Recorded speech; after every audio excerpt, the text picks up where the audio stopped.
अस्सलाम वालेकुम। आज की हमारी कहानी है अनार की चोरी। तो चलिए कहानी की तरफ चलें। ये एक कदीम अरबी अदब की हिकायत है। बाजार में एक गरीब लड़की सर पर एक टोकरी उठाए हुए जा रही थी। उस टोकरी में अनार थे। वो लड़की अपने कुंबे का पेट पालने की खातिर ये अनार फरोख्त करती थी। बाजार में बैठे एक बुजुर्ग ने देखा कि एक शख्स दबे पांव उस लड़की का पीछा करते हुए जैसे ही लोगों की भीड़ में पहुंचा तो उसने नजर बचाकर कमाले होशियारी से उस लड़की के से एक अनार उचक लिया। इस चोरी का इल्म उस लड़की को ना हो सका और वो बिना देखे आगे निकल गई। बुजुर्ग कहते हैं, मुझे इस वाक़े से बड़ा ताज्जुब हुआ और इश्तियाक भी कि ज़रा देखूं तो सही ये शख्स अब अनार का क्या करता है। वो बुजुर्ग कहते हैं, मैं बचते बचाते उस शख्स का पीछा करने लगा। वो शख्स ज्यादा दूर नहीं गया। चंद कदम चलने के बाद रुका और बाजार के एक तरफ जहाँ रश कम था वहाँ बैठे हुए एक नाबीना फकीर की झोली में वो डाल दिया और चलता बना। बुजुर्ग कहते हैं, ये मेरे लिए आज दूसरा हैरान कुन वाक़या था।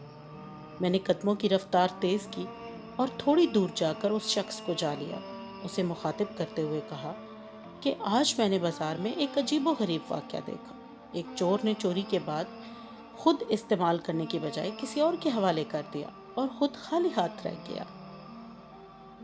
मैं तो समझा था उसने भूख की घर से अनाज चुराया होगा, लेकिन ये मामला तो मुख्तलिफ है। वो शख्स मुस्कुराया और कहने लगा, हजरत, ये चोरी नहीं, ये मैं अपने रब के साथ तिजारत करता हूँ। बुजुर्ग ने हैरान होकर पूछा, आप अपने रब के साथ तिजारत करते हो? ये कैसी तिजारत है?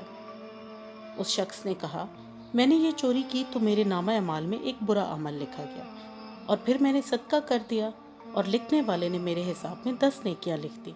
तो बुराई का बदला उस जैसी बुराई और अच्छाई का बदला उससे 10 गुना ज्यादा बढ़ा दिया जाता है। मेरे पास एक बुराई और 10 नेकियां हैं। अब मेरी बुराई को मेरी अच्छाई मिटाती है तो मेरे नामा अमाल में मेरे रब के पास 9 नेकियां बाकी हैं। इस तरह मैं अपने रब के साथ तिजारत करता हूँ। बुजुर्ग कहने लगे, नहीं, तुमने चोरी की तो तुम्हारी उस रब के दफ्तर में चोरी ही लिखी गई है और वो माल जो तुमने सदका किया वो चोरी का ही माल लिखा गया। उनसे हासिल होने वाली नेकियां तुम्हारे पास आर्जी हैं। तुम समझते हो कि इस तरह तुम हिसाब वाले दिन नेकियों के बड़े ढेर के मालिक होगे। तो सुनो, दरअसल ये नेकियां उन मजलूमों के पलड़ों में जाएंगी जिनका माल चोरी करके तुम नेकियां जमा करते रहे। आखिर में तुम सिर्फ इन बुराइयों के मालिक रह जाओगे जिनसे तुमने दुनिया में कोई लज्जत भी हासिल न की।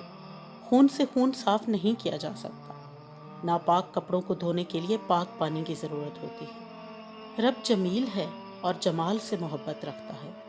ऐसे ही रब तैयब है और तैयब के सिवा कुछ भी कबूल नहीं फरमाता।